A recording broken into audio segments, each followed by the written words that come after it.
Hello, this is Aurelia from Aureliaslight, and I am your host for Manifesting the Miraculous. And on today's episode, we are going to be delving into the topic of intuition or guidance. And again, this is the work of Florence Scovel Shin. We have about one or two more episodes after this, and then we're going to move on to another teacher. So, intuition or guidance. This is a wonderful topic because as we are awakening as a consciousness and we are starting to tap into the other senses that we possess and we have access to, intuition and listening to that guidance is one of them. And I know in my own journey in 2006 and 2007, that part of me really exploded and opened up. And because it was the time for me to awaken to that part of myself and ignite it again. Because when I was a child, I remember being able to see and perceive these beings. And, actually it scared me a lot because nobody else was seeing them. And at night they would happen a lot. And I remember when I was maybe around 9 years old, I shut the door on that and I was like, yep, no more. It was one night where a man was standing in the doorway and I was looking at him and he was looking at me and his arms were crossed.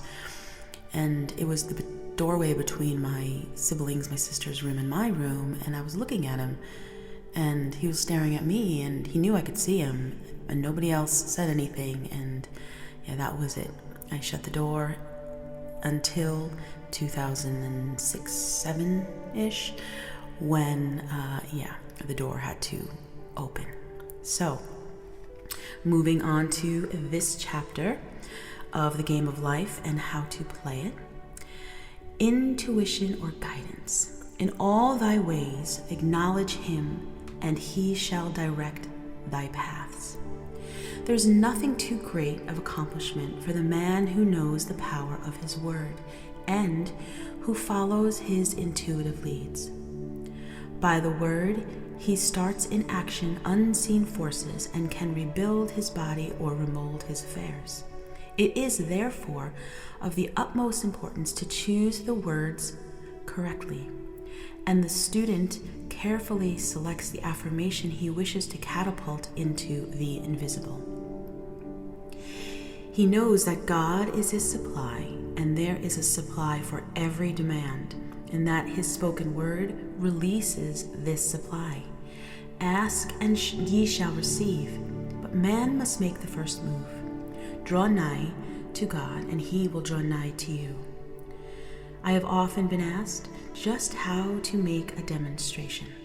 I reply, just speak the word and then do nothing until you get a definite lead. Demand the lead, saying, Infinite Spirit, reveal to me the way. Let me know if there is anything for me to do. The answer will come through intuition, or a hunch, a chance remark from someone, or a passage in a book. These answers sometimes are quite startling in their exactness. For example, a woman desired a large sum of money. She spoke the words, Infinite Spirit, open the way for my immediate supply. Let all that is mine by divine right now reach me in great avalanches of abundance. Then she added, give me a definite lead. Let me know if there is anything for me to do. The thought came quickly. Give a certain friend who had helped her spiritually $100. She told her friend, who said wait and get another lead before giving it. So she waited, and that day met a woman who said to her, I gave someone $1 today. It was just as much for me as it would be for you to give someone 100. That was indeed an unmistakable lead.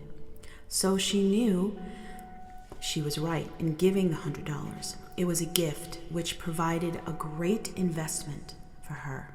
For shortly after that, a large sum of money came to her in a remarkable way. Giving opens up the way for receiving. In order to create activities and finances, one should give. Tithing, or giving 1/10 of one's income, is an old Jewish custom and is sure to bring increase. Many of the richest men in the country have been tithers, and I have never known it to fail as an investment. The 10th part goes forth and returns blessed and multiplied. But the gift or the tithe must be given with love and cheerfulness, for God loveth a cheerful giver. Bills should be paid cheerfully, and the money should be sent forth fearlessly and with a blessing.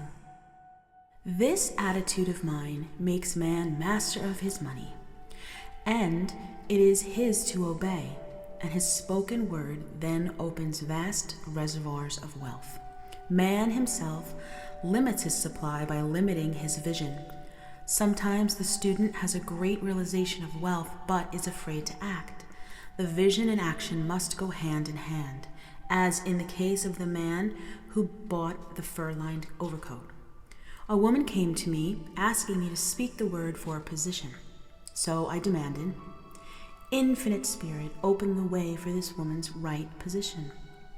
Never ask for just a position. Ask for the right position. The place already planned in the divine mind, as it is the only one that will give satisfaction. I then gave thanks that she had already received, and that it would manifest quickly. Very soon, she had 3 positions offered to her, 2 in New York and 1 in Palm Beach, and she did not know which one to choose.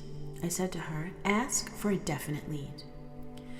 The time was up, and she was still undecided, when one day she telephoned. When I woke up this morning, I could smell Palm Beach. She had been there before and knew its balmy fragrance. I replied, well, if you can smell Palm Beach from here, it is certainly your lead. She accepted the position, and it proved a great success. Often one's leads come at an unexpected time.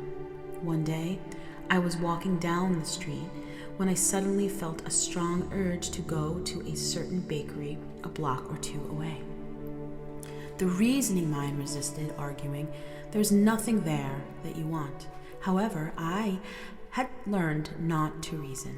So I went to the bakery, I looked at everything, and there was certainly nothing there that I actually wanted. But coming out, I encountered a woman I had thought of often, and who was in great need of the help which I could give her. So often she goes for the one thing and finds another. Intuition is a spiritual faculty and does not explain, but simply points the way. A person often receives a lead during a treatment. The idea that comes may seem quite irrelevant, but some of God's leadings are mysterious. In the class one day, I was treating that each individual would receive a definite lead. A woman came to me afterward and said, while you were treating, I got the hunch to take my furniture out of storage and get an apartment. The woman had come to be treated for health.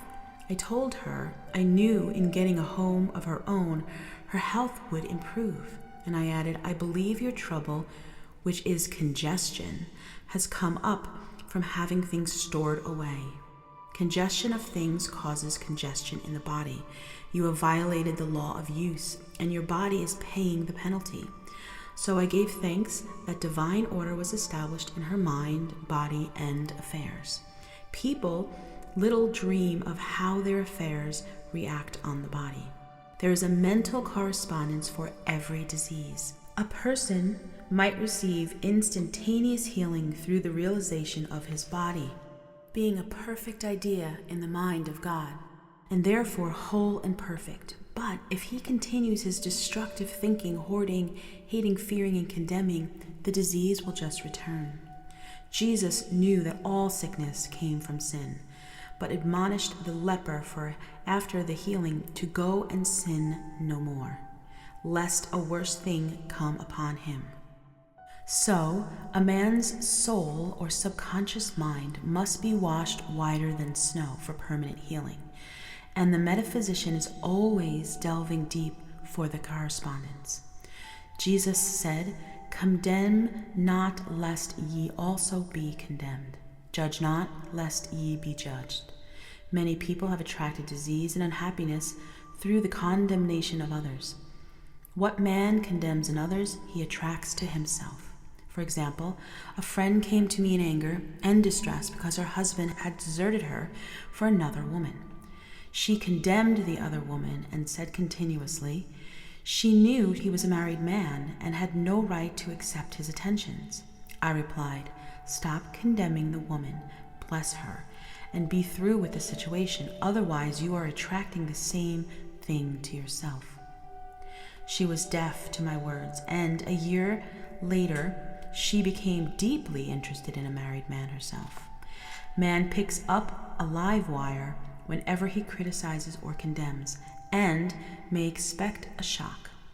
Indecision is a stumbling block in many of the pathway. In order to overcome it, make a statement repeatedly. I am always under direct inspiration. I make right decisions quickly. These words impress the subconscious, and soon one finds awake and alert, making his right moves without hesitation. I have found it destructive to look to the psychic plane for guidance, as it is the plane of many minds and not the divine, the one mind. As man opens his mind to subjectivity, he becomes a target for destructive forces. The psychic plane is the result of man's mortal thought and is the plane of opposites. He may receive either good or bad messages. The science of numbers and the reading of horoscopes keep man down on the mental or mortal plane, for they deal only with the karmic path. I know of a man who should have been dead years ago, according to his horoscope, but he is alive and a leader of one of the greatest and biggest movements in the country for the uplift of humanity. It takes a very strong mind to neutralize the prophecy of evil. The student should declare, every false prophecy shall come to naught. Every plan my Father in heaven has not planned shall be dissolved and dissipated. The divine idea now comes to pass. However, if any good message has ever been given one of coming happiness or wealth, harbor and expect it, and it will manifest sooner or later through the law of expectancy. Man's will should be used to back the universal will. I will that the will of God be done. It is God's will to give every man every righteous desire of his heart, and man's will should be used to hold the perfect vision without wavering. The prodigal son said, I will arise and go to my father. It is indeed often an effort of the will to leave the husks and the swine of mortal thinking. It is so much easier for the average person to have fear than faith, so faith is an effort of the will. As man becomes spiritually awakened, he recognizes that any external inharmony is the correspondence of mental inharmony. If he stumbles or falls, he may know he is stumbling or falling in consciousness. One day, a student was walking along the streets, condemning someone in her thoughts. She was saying mentally that woman is the most disagreeable woman on earth, when suddenly 3 Boy Scouts rushed around the corner and almost knocked her over. She didn't condemn the Boy Scouts, but immediately called on the law of forgiveness and saluted the divinity in the woman. Wisdom's way are ways of pleasantness, and all her paths are peace. When one has made his demand upon the universal, he must be ready for surprises. Everything may seem to go wrong, when in reality it is going right. For example, a woman was told that there was no loss in divine mind, therefore she could not lose anything which belonged to her. Anything lost would be returned, or she would receive its equivalent. Several years previously, she had lost $2,000. She had loaned the money to a relative during her lifetime, but the relative had died, leaving no mention of it in her will. The woman was resentful and angry, and As she had no written statement of the transaction, she never received the money, so she determined to deny the loss and collect the $2,000 from the Bank of the Universal. She had to begin by forgiving the woman, as resentment and unforgiveness closes the doors of the wonderful bank. She made this statement: I deny loss. There is no loss in the divine mind. Therefore, I cannot lose $2,000, which belongs to me by divine right. As one door shuts, another door opens. She was living in an apartment house which was for sale, and in the lease was a clause stating if the house was sold, the tenants would be required to move out within 90 days. Suddenly, the landlord broke the lease and raised the rent. Again, injustice was on her path, but this time she was undisturbed. She blessed the landlord and said, as the rent has been raised, it means that I will be that much richer, and God is my supply. Now leases were made out for the advanced rent, but by some divine mistake, 90 days clause had been forgotten. Soon after, the landlord had the opportunity to sell the house. On account of the mistake in the new leases, the tenants held possession for another year. The agent offered each tenant $200 if he would vacate. Several families moved, 3 remained, including the woman. A month or 2 passed, and the agent again appeared. This time he said to the woman, will you break your lease for the sum of $1,500? It flashed upon her. Here comes the $2,000. She remembered having said to friends in the house, we will act together if anything more is said about leaving. So her lead was to consult her friends. These friends said, well, if they have offered you $1,500, they will certainly give you $2,000. So she received a check for $2,000 for giving up the apartment. It was certainly a remarkable working of the law, and the apparent injustice was merely opening the way for her demonstration. It proved that there is no loss, and when man takes his spiritual stand, he collects all that is from the great reservoir of the good. I will restore to you the years the locusts have eaten. The locusts are the doubts and the fears and the resentments and the regrets of mortal thinking. These adverse thoughts alone rob man, for no man gives to himself but himself, and no man takes away from himself but himself. Man is here to prove God and to bear witness to the truth, and he can only prove God by bringing plenty out of lack and justice out of injustice. Prove me now herewith, saith the Lord of hosts, if I will not open you the windows of heaven and pour out a blessing, that there shall not be room enough to receive it. This is the end of this chapter, and so I'm going to read to you some beautiful affirmations for prosperity, right conditions and faith, guidance, and for hearing and right work, and from freedom from all bondage. So find a comfortable position. If you can sit down with your back straight, or lay down and bring your awareness to your breath.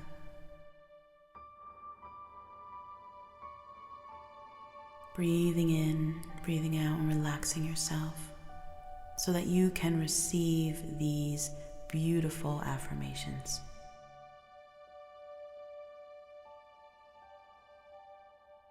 God is my unfailing supply, and large sums of money come to me quickly, under grace, in perfect ways. Every plan my Father in heaven has not planned shall be dissolved and dissipated, and the divine idea now comes to pass. Only that which is true of God is true of me, for I and the Father are one. As I am one with God, I am one with my good, for God is both the giver and the gift. I cannot separate the giver from the gift. Divine love now dissolves and dissipates every wrong condition in my mind, body, and affairs. Divine love is the most powerful chemical in the universe and dissolves anything which is not of itself. Divine love floods my consciousness with health, and every cell in my body is filled with light. My eyes are God's eyes. I see with eyes of the Spirit. I see clearly the open way. There is no obstacles on my path. I can clearly see the perfect plan. I cast this burden on the Christ within, and I go free. I cast this burden on the Christ within, and I go free.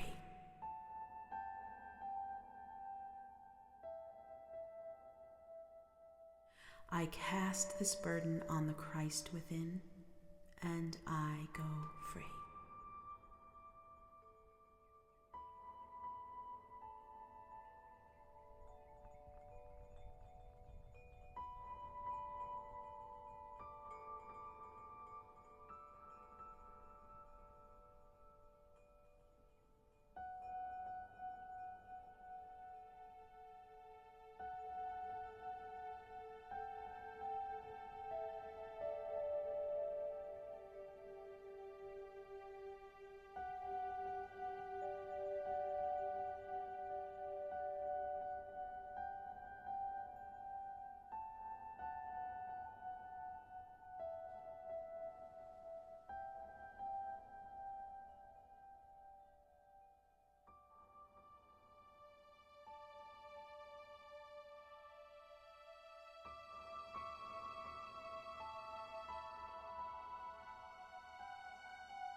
Thank you so much for joining me on this episode. If you'd like to support the work, there are plenty of links below. And don't forget to subscribe and turn the notifications on for future episodes. Much love.